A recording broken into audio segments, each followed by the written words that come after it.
ప్రార్థన చేసుకొని దేవుని యొక్క వాక్యాన్ని మనం విందాము. ఈ యొక్క పగటికాల సమయంలో దయచేసి వచ్చిన ప్రతి వారు తల ఉంచి కన్నులు మూసుకున్నట్లయితే ప్రార్థన చేసుకొని దేవుని యొక్క వాక్యాన్ని మనం విందాము. ఈ యొక్క సమయంలో ప్రార్థన.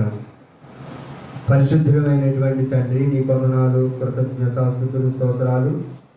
ఈ యొక్క సమయంలో నీ వాక్యంలో నుంచి నీ ఆత్మ సహాయంతో నాతోనూ మాతోనూ తేటగా సూటిగా మాట్లాడి కృప చూపించి బలపరచమని యేసుక్రీస్తు నామములో అడుగుచున్నాను తండ్రి, ఆమేన్. దేవుని యొక్క వాక్యాన్ని మనం చదువుకుందాం.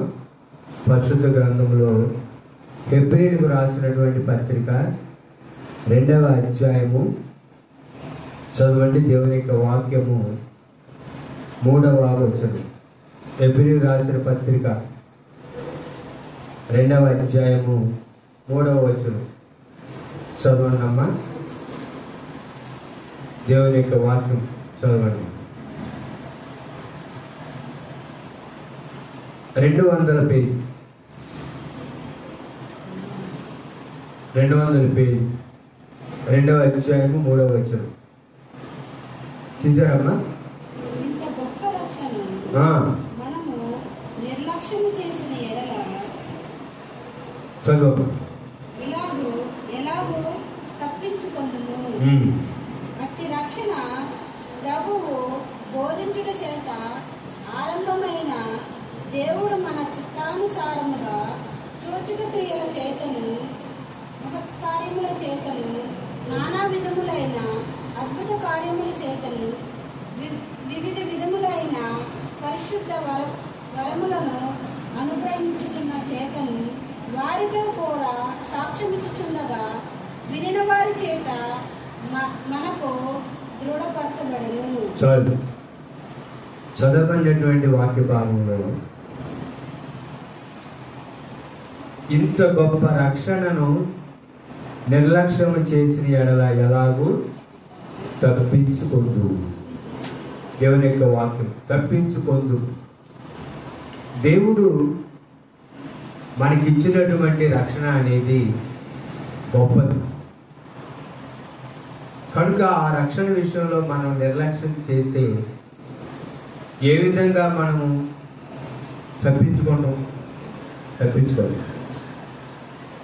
ఈ యొక్క ఎబ్రీయులకు రాసిన పత్రిక తెలుగు భాషలో పౌలు గారు రాశారు అని ఉంది, కానీ వాస్తవంగా ఎవరు రాశారు అనేది స్పష్టంగా తెలియదు.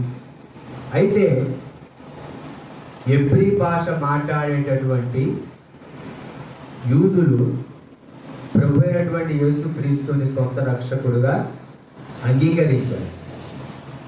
అప్పుడు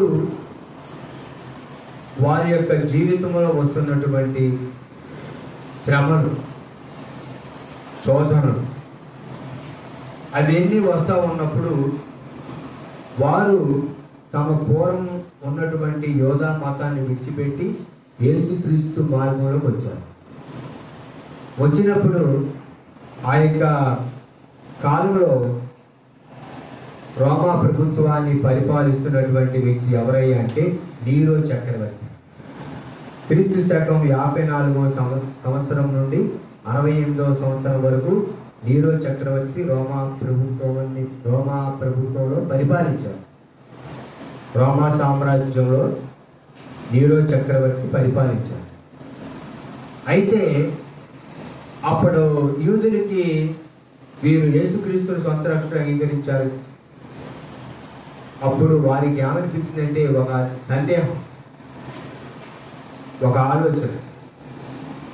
యోధా మతం నిలకడగా ఉంది, క్రైస్తవ మార్గం బలహీనం అవుతుందా అన్నట్టు ఒక పరిస్థితి. ఎందుకంటే శ్రమను విస్తరించని అనేకులు తమ యొక్క పూర్వ మతమైనటువంటి యోధా మతంలోకి వెళ్ళిపోయారు. కొంతమంది క్రైస్తవ మార్గంలో నుండి బయటికి వచ్చి లోపల కలిసిపోయారు. అలా ఉంది ఆనాటి పరిస్థితి. అప్పుడు పరిశుద్ధాత్మ దేవుడు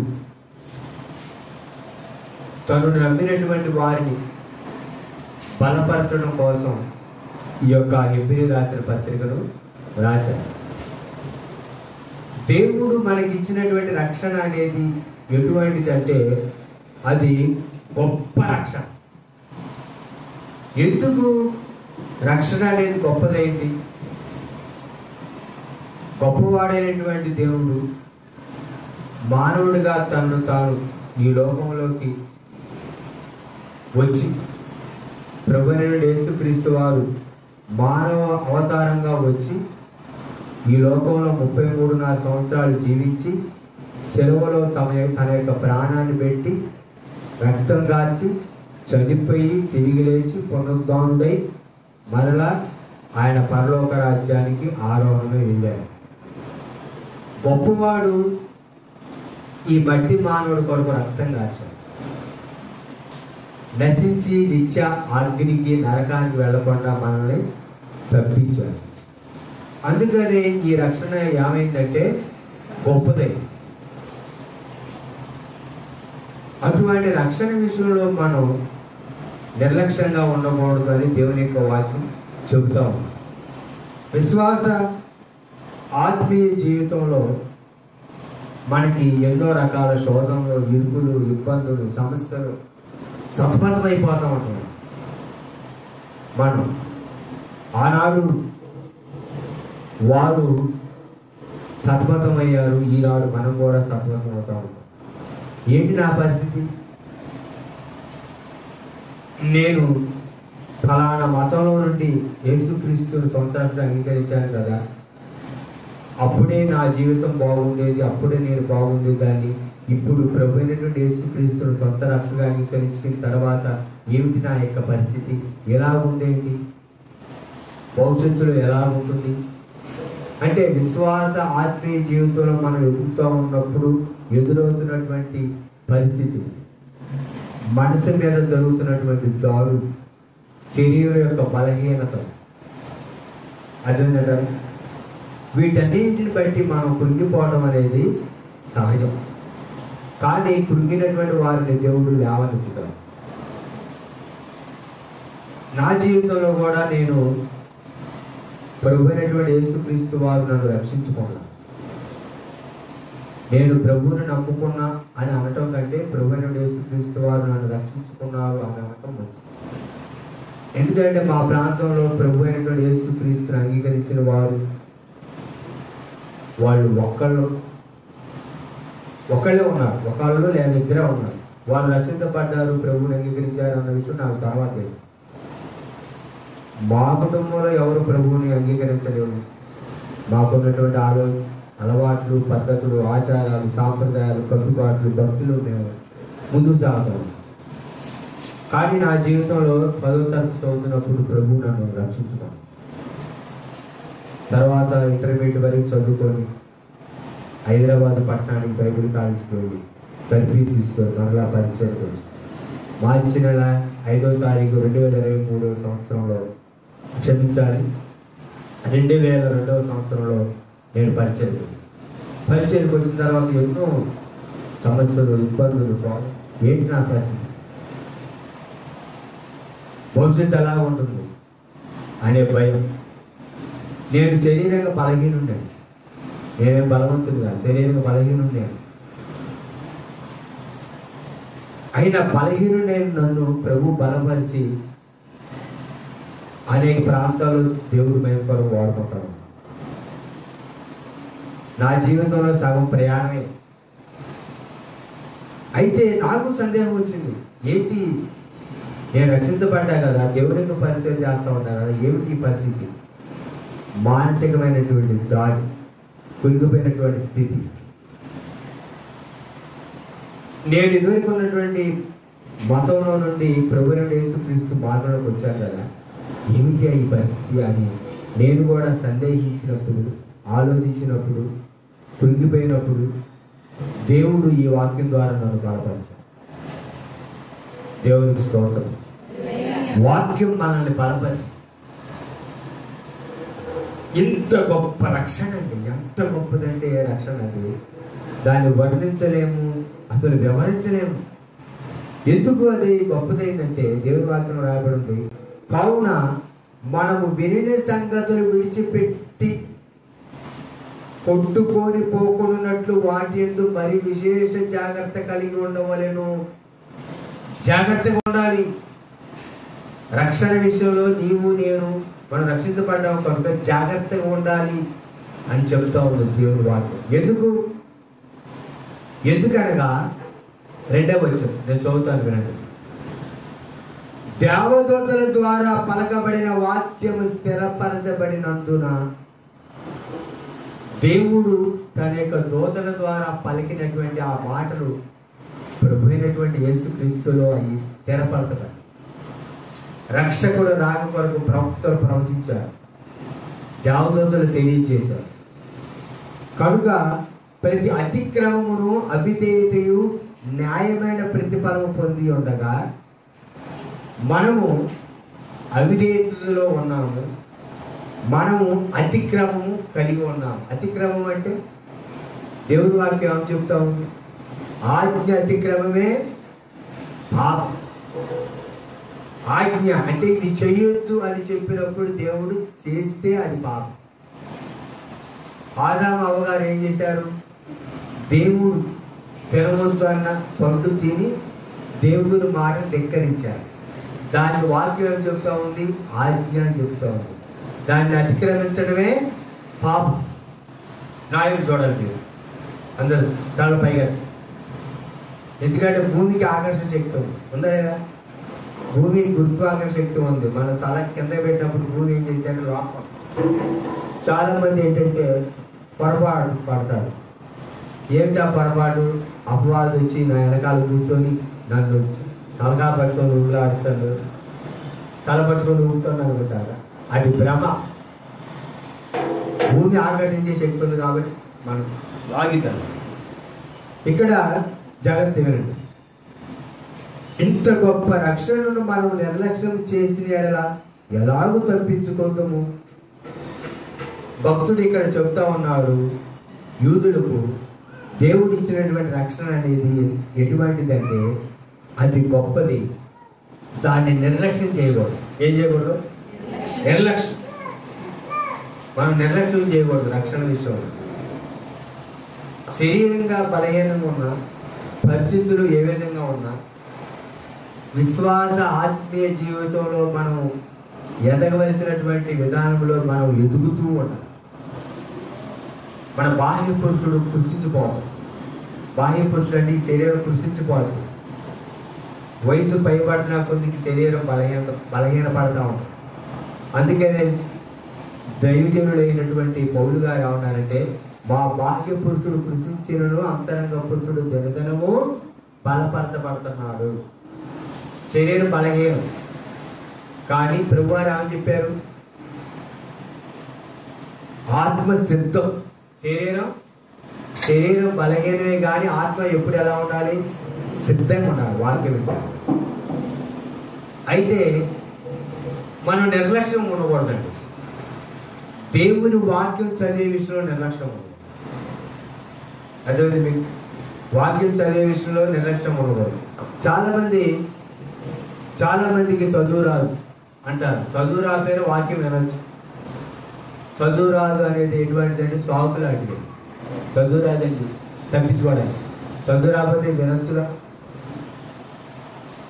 దేవుని వాక్యం చదివే విషయంలో మనం నిర్లక్ష్యం ఉండకూడదు. వాక్యం చదవాలి. వాక్యం నిన్ను ఆత్మీయంగా ఏం చేస్తూ ఉంటుంది? చెప్పండి. వాక్యం ఏం చేస్తూ ఉంటుంది? ఆత్మీయంగా బతికించింది. కనుక వాక్యం చదివే విషయంలో నిర్లక్ష్యం ఉండకూడదు. ప్రార్థన చేసే విషయంలో నిర్లక్ష్యం ఉండదు. ప్రార్థన అంటే దేవుడితో మాట్లాడి దాని విషయంలో మనం ఏముండకూడదు? నిర్లక్ష్యం ఉండకూడదు. తరువాత దేవుడి గురించి చెప్పే విషయంలో, దేవుడి కార్యాలు చెప్పే విషయంలో నిర్లక్ష్యం ఉండదు. దేవుడు ఎందుకు ఏం చేశాడు అనుకోండి, ఇతరులకు చెప్పడానికి ఎందుకు భయం? అదేనంటారు. స్త్రీలైనటువంటి వారు ఏదైనా మంచి విలువైన ఖరీదైనటువంటి వస్త్రం కొనుక్కున్నప్పుడు ఇతరులకు చెప్పరండి. చెబుతారు చెప్పరా? చెబుతూ మరి దేవుడు చేసినటువంటి మేలు విషయంలో మరి ఎందుకు చెప్పాలి? ఇతరులకు అది ప్రేరేపణ. అదేనంటే దాని విషయంలో నిర్లక్ష్యం ఉండకూడదు. వాక్యం చదివే విషయంలో నిర్లక్ష్యం ఉండకూడదు. ఎందుకంటే దేవుని వాక్యం నేను బలపరిచి. స్టెఫెన్ భక్తుడు ఉన్నాడు. అదే మీకు స్టెఫెన్ భక్తుడు ఆయన ఆది కాండం నుంచి ప్రభువైన యేసుక్రీస్తు వారి యొక్క పునరుద్ధానం వరకు ధారాళంగా చెప్పాడు. ఎందుకంటే పాత నిబంధన గ్రంథంలో ఉన్నటువంటి ప్రవక్తల యొక్క గ్రంథాలు ఆయన చదివారు. దేవుని యొక్క భక్తులు ఎంతో మంది ప్రార్థన చేసే విషయంలో వాళ్ళు నిర్లక్ష్యం కలిగి లేరు. ప్రభువారు ప్రార్థన చేశారు. అదేనంటారా? భక్తులు అనేకులు ఏం చేశారు? ప్రార్థన చేశారు. మనము కూడా ప్రార్థన చేయాలి. దేవుడితో మాట్లాడే విషయం నిర్లక్ష్యం ఉండదు. దేవుడి గురించి చెప్పే విషయం అదేనంటారా? దెయ్యం పట్టిన వాడు యేసుక్రీస్తు ప్రభు గురించి ఏం చేశాడు? ప్రకటన చేశాడు. తెకపోలి మొత్తం చెప్పాడు. ఎన్నోళ్ళందరికీ ఏమో కలిగింది? ఆశ్చర్యం కలిగింది. దెయ్యం పట్టినోడు బాగుపడటమేమో. అదేనంటే దాని విషయంలో నిర్లక్ష్యం ఉండదు. నాలుగో విషయం ఏంటంటే ఆదివారం ఆరాధనకు వచ్చే విషయంలో నిర్లక్ష్యం ఉండదు. చాలా మంది చూడండి, వెళ్దాంలే, ఇంకా సమయం ఉండగా, అప్పుడే అయ్యగారు రారుగా, పాటలు పాడిన తర్వాత వెళ్ళొచ్చులే, సాక్ష్యం చెప్పిన తర్వాత వెళ్ళొచ్చులే, వాక్యం ప్రారంభం వెళ్ళొచ్చులే అని అనుకుంటా ఉంటారు. అనుకుంటారు లేదా? చాలా మంది ఏమంటారు? ఇంకే ఎవరు రాలేదుగా అని నిర్లక్ష్యం. దేవుని యొక్క సన్నిధికి వచ్చే విషయంలో మనం వినడం మాట్లాడు నిర్లక్ష్యం ఉండకూడదు. తర్వాత సహవాసంలో నిర్లక్ష్యం ఉండకూడదు. దేని విషయంలో? సహవాసం. ఒకరితో ఒకరు మాట్లాడటం, ఒకరి మంచి చెడు ఒకరు తెలుసుకోవడం, ఒకరికొకరు ఒకరు ప్రార్థన చేసుకోవడం, ఇది సహవాసం. ఇది ప్రభువైనటువంటి యేసుక్రీస్తు యొక్క కుటుంబం. మనమందరం సహోదరి సహోదరులు. మంచి చెడ్డ, బాధ, సంతోషం, ఇరుకు, ఇబ్బంది ఒకరొకరు తెలియజేసుకోవడం, ఒకరికొరకు ఒకరు ప్రార్థన చేసుకోవడం, వాక్యం ద్వారా ధైర్యపరచడం. దాని విషయంలో నిర్లక్ష్యం ఉంటుంది. కనుక వీటన్నిటి విషయంలో దేవుని వాక్యం ఏమని చెప్తుందంటే నిర్లక్ష్యం చేసిన ఎడల ఎలాగో తప్పించుకుంటారు. నిర్లక్ష్యం ఉంటే ఎలా తప్పించుకుంటారు? తప్పించుకోలేము. ఎందుకంటే దేవదూతలు పాపం చేస్తేనే దేవుడు ఎక్కడికి వాళ్ళని బంధించాడంటే కట్టిక చీకటి గల బిలామును దేవదూతలను దేవుడు ఏం చేశాడు? బంధించాడు. మరి మనం నిర్లక్ష్యం ఉంటే తప్పించుకుంటాం. చాలామంది దేవుని యొక్క సన్నిధికి రాకుండా, ప్రార్థన చేయకుండా, వాక్యం చదవకుండా,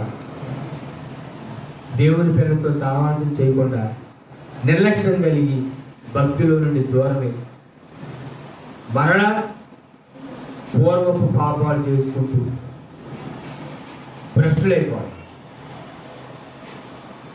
ఆత్మీయంగా విశ్వాస జీవితంలో దిగజారిపోతారు. కనుక వారందరూ తిరిగి పురికొల్పబడి బలపరచబడి విశ్వాస ఆత్మీయ జీవితంలో ముందుకు సాగి ఎదగాలి. అందుకే దేవుని యొక్క వాక్యం మనం తప్పించుకోలేము అని దేవుని వాక్యం చెప్తా ఉంటుంది.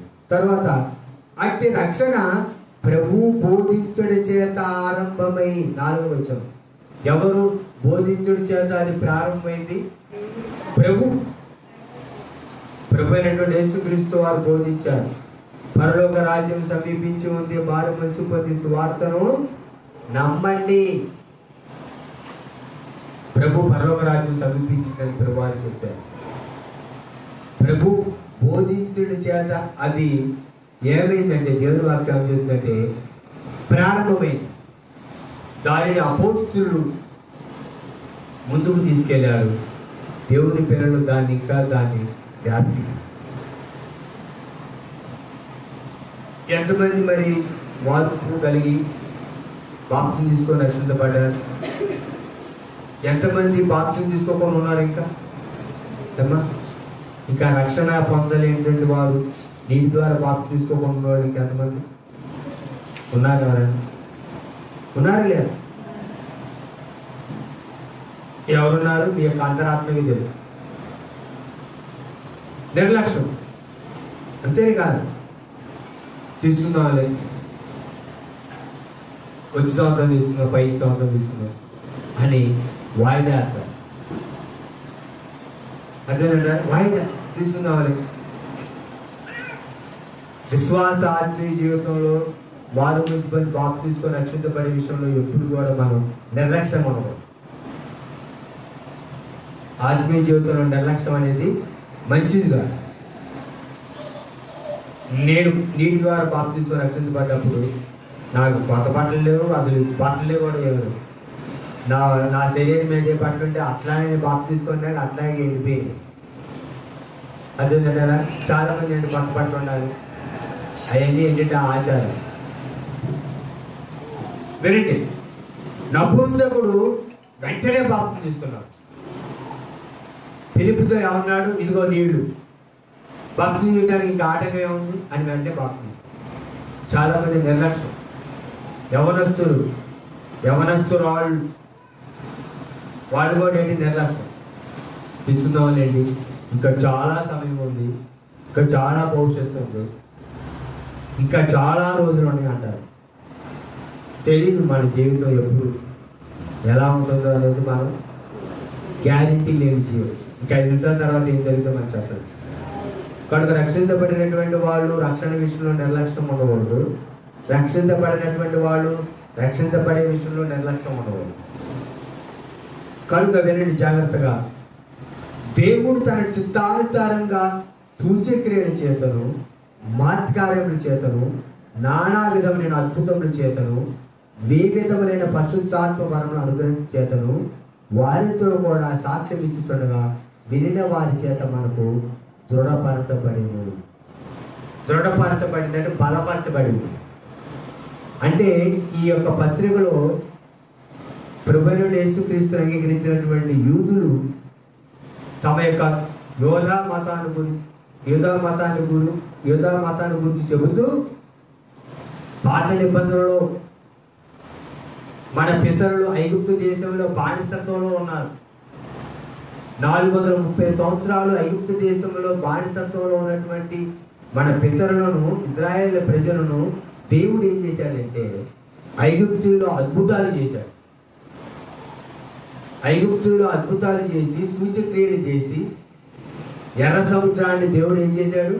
ఎర్ర సముద్రాన్ని పాయలు చేశాడు. సముద్రం పాయలు చేశాడు దేవుడు. వాడు చూస్తుండగానే ఎర్ర సముద్రం పాయలేదు. అరణ్యంలో 40 సంవత్సరాలు దేవుడు వాళ్ళని నడిపించాడు. పగలు ఎండ దెబ్బ తగలేదు, రాత్రి వెన్నెల దెబ్బ తగలేదు. క్రూర మృగాల నుంచి ప్రభు రక్షించాడు. వేరే ఇతర జాతుల నుంచి ప్రభు రక్షించాడు. అరణ్యంలో దేవుడు మన్నాను ఆహారంగా పెట్టాడు. వాళ్ళు వేసుకున్నటువంటి బట్టలు పాతకెళ్ళలేదు, వాళ్ళ చెప్పులు అరిగిపోలేదు. దేవుడు అలాగున వారిని కానాడు ప్రాంతానికి దేవుడు తీసుకొని వచ్చాడు.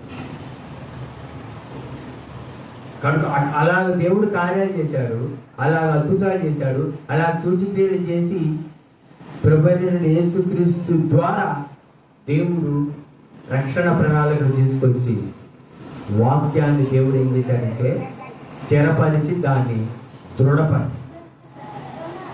ఎప్పుడు ఆదాము గారు ఏదైనా తోటలో పాపం చేసిన అవ్వగారు, ఆదాము గారు పాపం చేసినప్పుడే ప్రభువైన యేసుక్రీస్తు వారు సెలవులో రక్తం కార్చి ప్రాణం పెడతారన్న విషయం ఆది కాండంలోనే ప్రభు వారు తెలియజేశారు.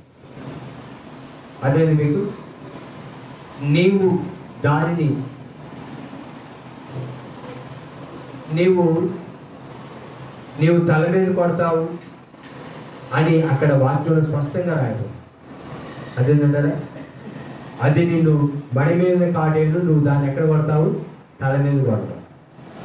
అంటే ఒక విధంగా పావుని తల మీద కొట్టాలి, అది మడి మీద కాటి వేసింది అని వాక్యంలో ఉంది.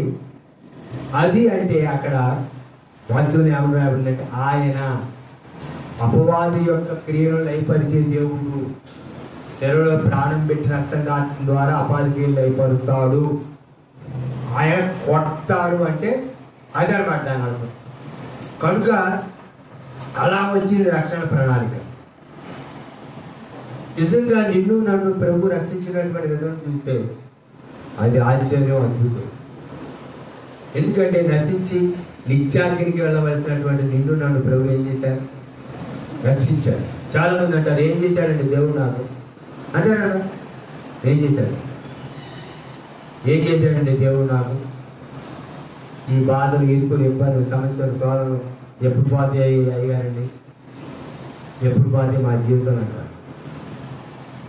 మనం ఈ లోకాన్ని ముగించినప్పుడు మనతో అన్ని పోతాయి. పోవాలి ఇక అప్పుడు వెళ్ళిపోతే ఏమడదు. అప్పుడు ఏమడుతుంది అంటే అప్పుడు పరలోక రాజ్యంలో ఏడుపు ఉండదు, ఆకలి ఉండదు, తప్పిక ఉండదు, చీకు ఉండదు, చెత్త ఉండదు, వ్యాధులు ఉండదు, బాధ ఉండదు, ఏమి ఉండదు. ఏముండదో తెలుసు అక్కడ? ఏముందమ్మా? నెమ్మది. ఇక ఎవరి గురించి, కొడుకు గురించి కానీ, కోళ్ళ గురించి కానీ, బంధువుల గురించి కానీ, ఎవరి గురించి కానీ ఆలోచించి బాధపడి, ఇబ్బంది పడి, తలనొప్పి తెచ్చుకొని ఇవన్నీ ఉండవు. ఇక ప్రభు ముఖ దర్శనం చూసుకుంటూ, ఇక ఆయన ముఖ దర్శనం చూసుకుంటూ నెమ్మదిగా ఆయన స్థితించి ఆరాధించాలి. ఎందుకంటే ఈ భూలోకంలో ఇవన్నీ మళ్ళీ అక్కడ కూడా ఉంటాయి. ఇక నువ్వు ప్రభు మీద నీ మనసు ఎలా ఉంటుంది? ఉండదు కదా. అయ్యా మరి మా అమ్మాయి రక్షణ పడలేదు, మా అబ్బాయి రక్షణ పడలేదు, మా చుట్టాలు రక్షణ పడలేదు, మా బంధువులు రక్షణ పడలేదు, అయ్యా ప్రభువా అని అక్కడ వాడు మధ్య నాకు అక్కడ వాడు బాధపడతా ఉంటాడు. దేవుడు ఏమంటాడు? అమ్మ బాధపడింది అది ఇక్కడ ఇంకా బాధ. సూర్యుడు చంద్రుడు ఉండడు, దేవుడే వేరు.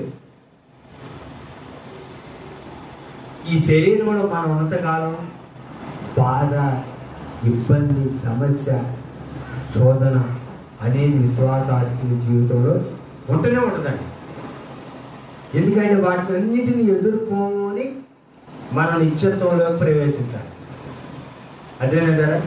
అందుకని వాక్యం ఏమో రాయడం తెలుసు, మనం అనేక శ్రమలు అనుభవించి దేవుడి రాజ్యంలో ప్రవేశించాలి. కొన్నిసార్లు కుంగుబాటు వచ్చింది, అదేంటారా? కొన్నిసార్లు శరీరంగా ఇబ్బంది, మానసికంగా ఇబ్బంది, ఆత్మీయంగా ఇబ్బంది, శరీరంగా శ్రమ, ఆత్మీయంగా శ్రమ, అనేకుల ద్వారా శ్రమ, ఇరుపొరు వారి ద్వారా, ఇంట్లో వారి ద్వారా ఇబ్బందులు. అయినా ఆదరించి ధైర్యపరిచి రక్షణ విషయంలో నిన్ను కొనసాగించేటటువంటి యేసుక్రీస్తు ప్రభువు.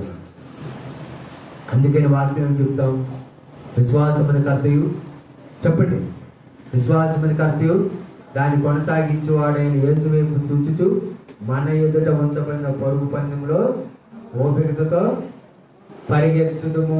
యేసు ప్రభు వైపు చూడాలి మనం. ఆయన వైపు చూస్తే ఇబ్బంది. ఎందుకంటే మన విశ్వాసపు ఓడను అద్దరి చేసేది యేసుక్రీస్తు ప్రభు. ఆయన వైపు వెళ్ళే పేతురు గారు గాలి సముద్రం వైపు చూసి ఏమయ్యాడు? ఆయన పేతురు గారు ఏమయ్యారు? మునిగిపోయారు. అప్పుడు ప్రభు ఏమన్నారు? అల్పవిశ్వాసి, ఎందుకు సందేహపడుతుంది? రా అంటే అల మీద నడుచుకుంటూ వచ్చాడు. నీవు నేను విశ్వాసం అనేటటువంటి ఓడ, రక్షించబడినటువంటి ఈ విశ్వాసి ఈ ఓడలో ఉన్నప్పుడు ఈ ఓడ అద్దరికి చేరాలంటే ఆయన వైపు చూస్తే మనం కూడా ముందుకెళ్ళాలి. అదేంటంటారా? కనుక ఈ వాక్యం ద్వారా నువ్వు బలపరచబడాలి. ఇది ప్రభు ప్రకటించిన రక్షణ. ప్రభు ప్రాణం ఇచ్చి రక్తం కాచి నిన్ను రక్షించాడు. కనుక ఈ రక్షణ విషయంలో నువ్వు నిర్లక్ష్యం కలిగి ఉండకూడదు. రక్షణను మనం కొనసాగించాలి. రక్షణను మనం కోల్పోతామా అంటే దేవుడికి, దేవుని వాక్యానికి, సహవాసానికి, బైబిల్కి మనం దూరం అయితే రక్షణ విషయంలో మనం భ్రష్టత్వంలోకి వెళ్ళిపోవాలి. అదే కదా. కనుక ఎప్పుడు కూడా మనం కొనసాగించుకుంటూ మనం ముందుకు వెళ్ళాలి. శరీరానికి ఎలాగైతే ఆహారం అవసరమో ఆత్మకు వాక్యం అనే ఆహారం అవసరం. కనుక నీవు నేను ఈ యొక్క మధ్యాహ్న కాల సమయంలో ఈ పత్రికలో నుంచి దేవుడు మనల్ని బలపరుస్తూ మన ధైర్యపరుస్తూ చెబుతున్నారు. బలపరిచే దేవుడు ఉన్నాడు. శ్రమలు, ఇరుకు, ఇబ్బందులు, కృంగిపోవాలి, ఎలాగూ తప్పించుకుంటాం. ఇది మన అంశం. ఎలా తప్పించుకుంటాం? మహా అయితే 70-80 అంతవరకు దేవుని యొక్క సహాయంతో నువ్వు ఓర్చుకుంటే ఈ లోకయాత్ర ముగిస్తే నిత్యం వెళ్ళిపోతాం నిత్యం. కనుక ఆ నిత్యత్వం కొరకు మనం ఎదురు చూస్తూ రక్షణ విషయంలో మనం ముందుకు కొనసాగించగలం. ప్రభు ఇజ్రాయేల్ ప్రజలతో కూడా చెప్పారు, యూదులతో, ఐగుప్తులో నుంచి దేవుడు అనేకమైనటువంటి సూచక్రియలు, అద్భుతాలు, ఆశ్చర్యకార్యాలు చేశాడు కదా, ప్రభు రక్షించాడు కదా. కనుక రక్షణ విషయంలో మీరు నిర్లక్ష్యం కలిగి ఉండొద్దు, మీరు కృంగిపోవద్దు, మరలా మీ పూర్వపు మతంలోకి మీరు వెళ్ళద్దు. కొనసాగించే యేసు ఉన్నాడు, ఆయన కొనసాగిస్తాడు. కనుక విశ్వాసంతో, ప్రభు మీద విశ్వాసంతో మన రక్షణ విషయంలో మనం ముందుకు సాగుదాం, నిర్లక్ష్యం కలిగి ఉండదు. కనుక ఇంటి మాట ద్వారా ప్రభు మనల్ని ఆదరించి ధైర్యపరిచి విశ్వాసంలో మనల్ని ప్రభు ముందుకు కొనసాగించడానికి ప్రభు చూపించిన గాక. ఇటు మాటలు ప్రభు దీవించిన గాక. ఆమేన్. ప్రార్థన చేస్తుంది. అందరూ తల వంచి కళ్ళు మూసుకున్నట్లయితే ప్రార్థన చేస్తుంది. అమ్మా ప్రార్థన. వీళ్ళ వాక్యం బట్టి ప్రార్థించే ప్రియ సహోదరి, దేవుడు నీతో మాట్లాడారు ఈ సమయంలో.